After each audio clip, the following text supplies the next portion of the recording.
Heyo everybody, Haku here with my review for Kokkoku episode 4, and we're picking off from that actually good cliffhanger last week. Normally I don't like cliffhangers, but like I said last week, it got me. It was good. I liked it.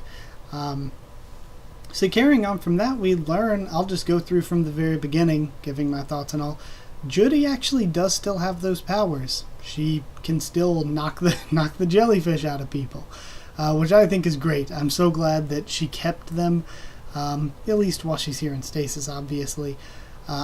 Man, that's going to be so cool. Especially, it seems like the whole show may end up just being in one moment. And, it's going to be so good.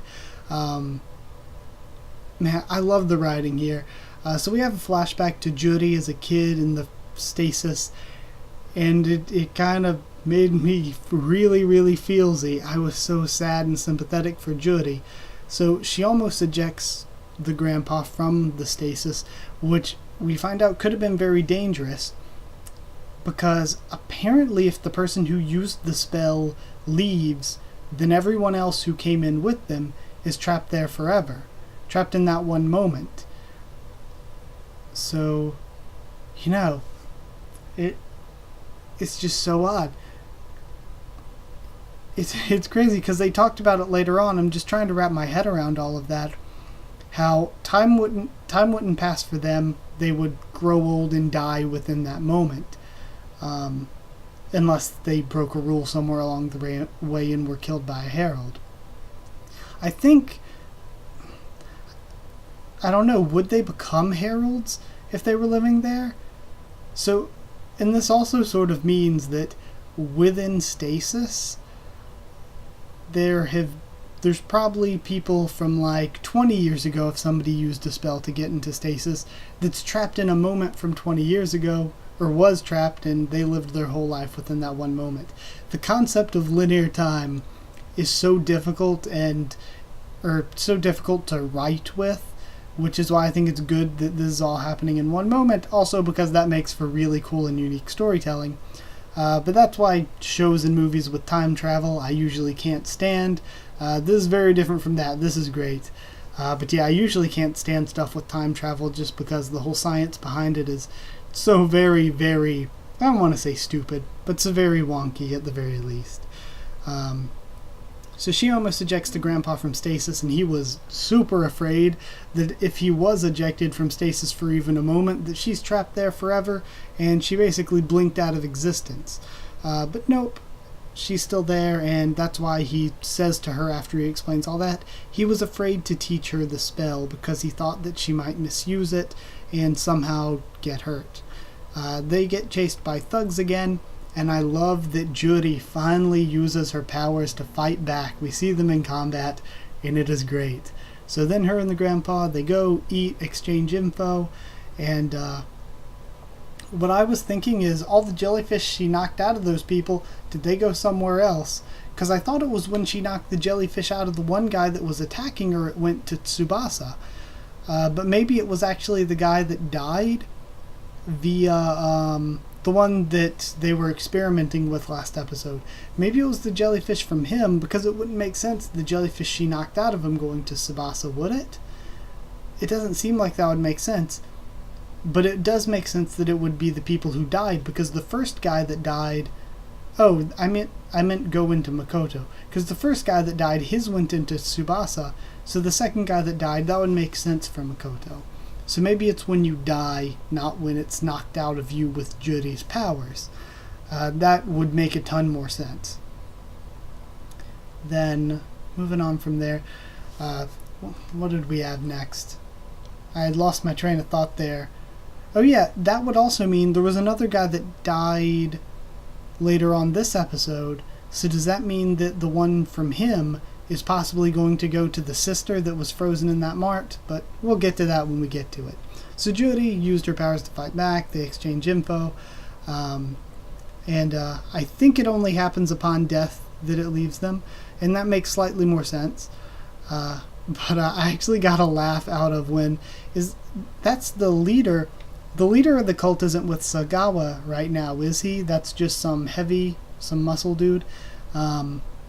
I think the leader guy is the one in the blue uniform that was hanging out at the shop, right? And saw the lady stealing the meat.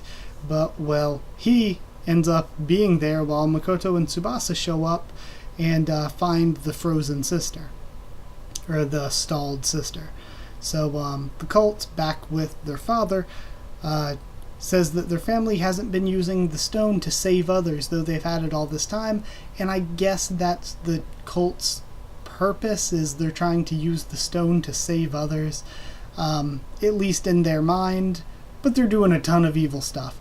It's like your common bad guy who has a good plan or a good reason, but they're still super, super evil in their actions.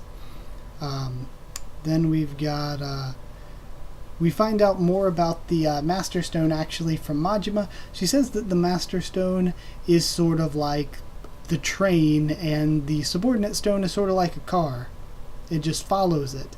So I guess that means they have to be touching. Well, they would need a lot of subordinate stones because they brought a lot of people into stasis with them. But either way, I don't know how it works, how in proximity to the stone you have to be, but apparently the subordinate stone just teleports whoever is touching it or around it into it. Transfers them into the stasis as well when the Master Stone is used. They can't actually use it to enter or exit themselves. So then the guy in the house gets killed by a really fragile herald that then dies. And within the herald there's basically a mummified corpse. We find out that what heralds actually are a person who gives their body to the specter. And Majima, at the very end, leaves us on the cliffhanger if she says she saw a family member become a herald. I thought it was a great episode. I thought it was exciting and mysterious. The characters, I friggin' love all of them. Sagawa hasn't seemed super villainous yet, but he just looks really cool in the way he talks and everything. He makes a very good villain. All the family members I like. Tsubasa's a character we didn't see much of this episode, but I really enjoy him.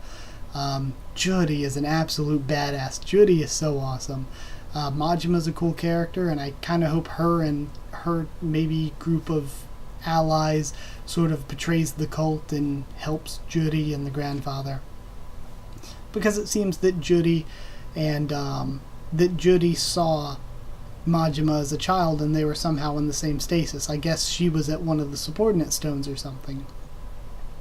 But either way, that's really cool. I love all that connection. And Juri, like I said, I was talking about her being the best character. She is so sexy. Probably waifu of the season for me. Such a badass. She is awesome. Juri's maybe my favorite just character.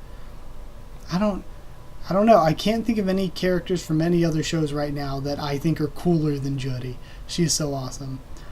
So she's a great main character, because usually I don't get that behind main characters. I don't really want him to succeed that much. I actually want Yuzu from Citrus to succeed a lot, so she's a good main character. But Juri, possibly best main character of the season 2. And either way, I'd give it a score of 9 out of 10. 9 piles of sand out of 10, what they described the Fallen Herald as. But yeah, that's it. That's all I got, I guess. Like if you did like the video, comment down there to tell me what you thought of the episode or what you thought of my thoughts on it. Subscribe for more Kokkoku, more on the channel, much more. Like I mentioned, Citrus earlier, also doing Mitsuboshi colors. And tons of other things that aren't anime as well. So yeah, like, comment, subscribe. Follow on Twitter if you want. I can try to keep you updated there and stuff for the channel, or talk to you there. And if you want a link to our Discord server to talk with me, more of us there about the show or about other things, then yeah, because I'm watching a ton of other shows that I'm not even covering on the channel. Watching like 18 shows this season.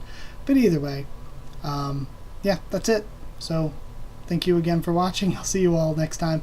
Oh yeah, I think I cut myself off mid-sentence. If you want a link to the Discord server, ask for it and I'll give you one. That's it. Thank you once again for watching. I'll see you all next time.